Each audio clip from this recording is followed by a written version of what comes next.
So I have the biggest respect for him, and I have a very mature friendship with him, a very good relationship with him, respect him a lot, and we are still friends.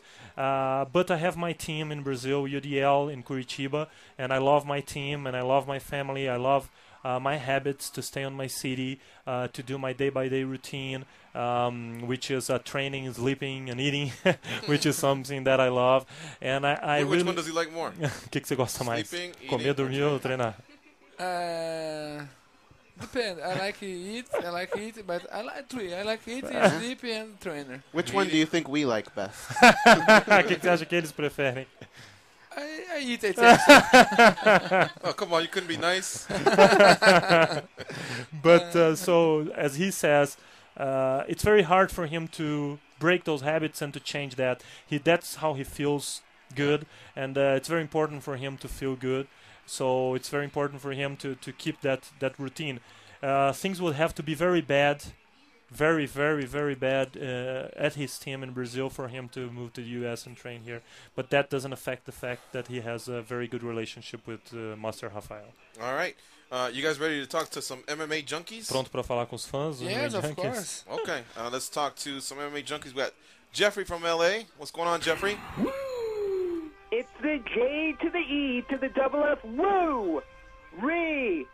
Shogun and Eduardo, thank you for coming on, Eduardo. Thank you. you So much for always being so you. accessible to the fans. I've seen you posting and talking to us on the message boards. And Shogun, I saw you in L.A. At the weigh-ins for the first fight with Machida. And you're really nice. You couldn't have been nicer, sir. And you took my picture with me and everything. Thank you very much. Thank you for support.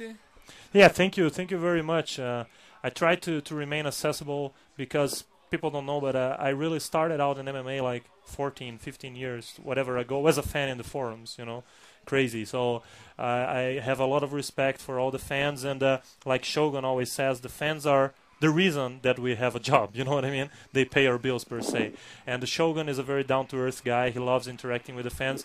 My job as a manager, I feel, is to translate the way my fighter is and respect his own wills and his own character.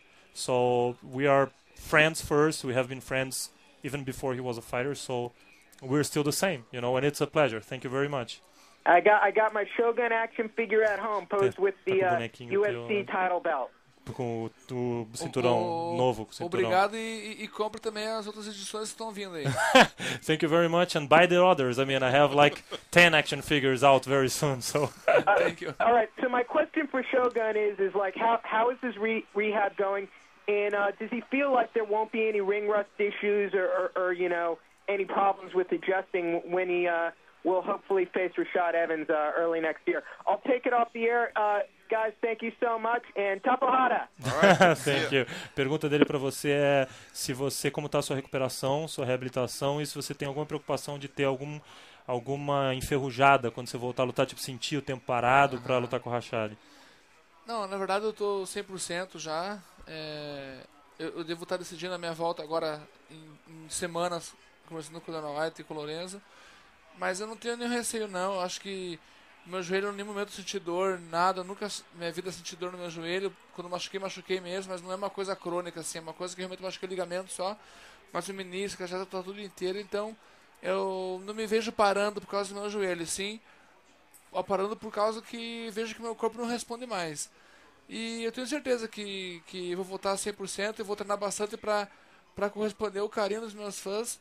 E com certeza vou estar lá em cima preparado para a próxima luta. Well, actually my recovery went very well. I'm 100% already healed. Right now? Right now. I mean, physically, medically per se, 100% healed. And I'm not sure yet when... And psychologically too. And psychologically. Oh, he's confident that he can put pressure on both knees. And like he said, I mean, I'm not really sure yet when my next fight is going to be. It's something that I'll be deciding with Lorenzo and Dana in the coming weeks, I hope. But I'll be ready for it. I don't feel any worries about me being ready or not, because even though I had knee surgery, I don't feel any pain on my knees. I never really felt any pain on my knees when I had the injuries. The injuries happened, but my knee structure, like the meniscus, the kneecap, whatever, it's all preserved. So I'm sure it doesn't even cross my mind that I won't be 100% ready when I fight again. And I don't see myself quitting because of injuries. I see my career ending when my body cannot respond anymore the same way. And I'm confident I'll be ready to fight in my best ability. Okay, and just so we're clear, in the past he's had surgeries on both knees, correct? No, only on the same knee. Only on the same knee? Yeah, all Okay, on the but same he's had knee. multiple? 3. 3, okay. Yeah, 3 ACL, same surgeries, 3 times. Yeah. Okay. Different procedures, different techniques used by the surgeons, and a different approach to rehab. What was the sort of jinxed, in the injuries he had, or did he accelerate the other rehabs, and that's why he re-ruptured ligaments, or Well, does he know? Or yeah, if you're asking me, I mean, this is something that is very tough to elaborate on, because things, I mean, you have to look at things in perspective and how they were back then. It's easy now that we learn a lot more and that we had better doctors to really no, we could have done this, we could have done that. Right. But back then, I mean, he always followed whatever the doctors told him to do. Sometimes you can have a better support. Sometimes you won't have that much support. In the past, personally, as his friend and as his manager, I don't think he or we had the same level of knowledge and the same level of support about knee injuries or 2 knee injuries that we had now. And it's very important to emphasize that the UFC was great to us. They really gave us the best support ever, the best doctors, and Shogun made sure, and we made sure as a team that we worked hard. I mean, he dedicated himself fully to the recovery, and I can say that he did a much, much better, without going into detail, a much, much better recovery this time out than he did on the other time. So, right. yeah. That's the one he had in Los Angeles, and then he was out in Las Vegas for about a month, Yeah, correct? yeah. Like we call it kind of the Big Brother show, because we stayed locked in a hotel for like a month and a half. At the Red Rock. Yeah, the Red Rock. Oh, was we follow crazy. you on Twitter. We know where you are, Shogun. All right, let's move on to Copperheart. What's up, Copperheart? Hey guys, how's it going? Good, Oh, you? Good, good. And you? Mauricio, Eduardo, tudo bem? Beleza. Beleza? Okay, so it's speaking English, I guess. Actually, quickly, I wanted to relate a story. I don't know who told me this story, if it was a fellow fan in person or somebody told me. Maybe I heard it on the radio, but I always remember the story about Mauricio, that apparently during one of these major events, one of the fans was walking through a casino, and he saw Shogun playing like the video poker machine, and then the guy says, "Hey, how come you're not at some after party or drinking or having fun here in Vegas?" And then Shogun pointed at his wedding band and said, "Sorry, I can't go. I'm married." Yeah. So so that was a great story. I always remember that. I mean, he really seems like a really classy guy. Oh, yeah. Make my job easier. Translate. Então, a história foi que você estava jogando vídeo poker, negócio assim, aí o cara perguntou por que você não estava na festa, aí você apontou pra aliança assim, e falou, não dá, sou casado. Caraca, que doideira, Tá né? no caça-níqueis. Ah, no caça-níqueis, né? Pô, que legal.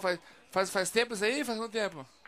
Não, me contaram essa história, não fui eu não, mas eu sempre lembrei essa história porque I always remember the story because I think it's a good story. Yeah, It's very funny. I don't remember, but it's really. It's real. It's real. Okay, so here's my question, and I tried asking this the other day, but I guess you guys are most qualified. How did Muay Thai make its way to Brazil, to Curitiba? Like, what's the history behind it? Who were the people who brought it from Asia to South America? Como que o Muay Thai foi para no Brasil, em Curitiba, quem levou? Começou pelo Naja, que foi professor do Rudimar. Do Luiz Alves também, de outros. Mas em Curitiba foi Não, o sim, Naja. digo no Brasil. Foi o Naja que começou em Curitiba, introduziu em Curitiba, e o Rudimar era aluno do Naja. E o Rudimar deu o continuamento. Yeah. Actually, there was a guy called Naja who went to Thailand apparently and brought Muay Thai to Brazil. He was the original teacher of Muay Thai in Brazil, and he taught Rudimar, the shootbox founder, and Rudimar along with other guys, and Rudimar brought Muay Thai to the south of Brazil, to the city of Curitiba, and from there he found shootbox. Shootbox must have what now? 35 years already or I something. think so, 28. 28 years, whatever. So he introduced Muay Thai in Curitiba through shoot box, and the rest is history. Okay, thank you very much. Thanks for taking the time then. As my friend Jeffrey from LA said, da porrada! Valeu, abração. Thank you, valeu. Valeu pelo carinho e pela torcida, hein? Um abraço. Boa noite, tchau. Tchau. All right, Valeu. let's move on to Ahmad. What's up, Ahmad? What's going on, guys? How you doing? All Yeah, good. I'm no longer saying stuck to the game like make it smack you made Scott say, because I think you guys are like above and beyond it now. No, you can still say it. Yeah, we like it. Okay, it's my two favorite hosts stuck to the game like they made a Scotch tape. There you go. All right.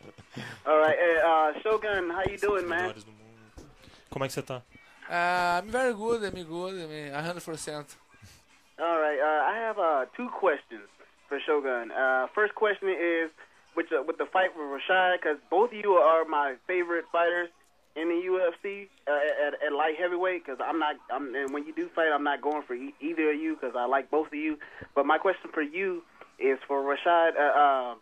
What is the one thing do you think it will be a major problem for what do you think the major problem against an opponent like Rashad? Is it the fact that does he have the knockout power in both of his hands and feet, or is it his wrestling, his absolutely outstanding wrestling that he has? Okay.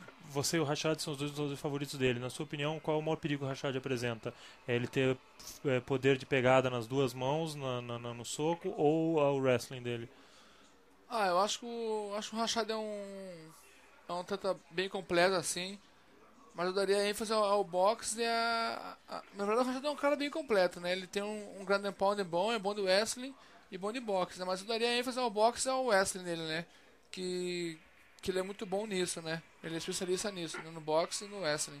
Yeah, actually, I think Rashad is a very complete fighter, but his main things obviously are the boxing per se and the wrestling. So it's tough to really point one. I would give him not give him the edge. I mean, I would really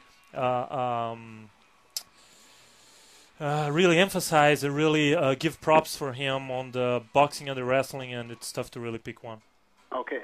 My second question is there some point later on in time you might move down to middleweight? Because there's one thing that's always astonished me about yourself is the fact that you're a relatively small light heavyweight, that you don't even cut too much weight at all to make 205. I'm just wondering, is there any time in the future would you move down to middleweight? And if you do, would you please beat the shit out of Michael Bisping? Please. Pergunta se passam nos seus planos algum momento no futuro descer de peso para a categoria dos médios, porque uma coisa que sempre chamou a atenção dele é que você não é um light heavyweight grande, você é um cara relativamente leve, parece que não perde peso e tal. E se você pensaria nisso, e se você fizer, por favor, dê porrada no Michael Bisping. Na verdade, o meu peso engana um pouco, né? Mas as pessoas acham que eu peso menos do que eu peso. Eu peso bastante, agora eu tô com 105 quilos, né? Tô abaixando de peso já. E, na verdade, eu penso ao contrário, às vezes, né? Eu penso em fazer uma luta ou outra no peso pesado, né? Que já fiz uma com o Coleman em 2006, machuquei meu braço. E eu penso ao contrário, eu penso em fazer... assim, em 2012, por aí, uma luta ou outra no peso pesado. Baixar de peso eu não conseguiria nunca, só se fosse cortar uma perna fora. No, actually, this is something that doesn't even cross my mind. I couldn't really make the cut to 185, and my weight is something that really fools people, deceives people a little bit, because like right now I'm weighing, I may seem smaller, but right now I'm weighing 105 kilos, which is like 230 something. Wow. And so it's eating, sleeping, training.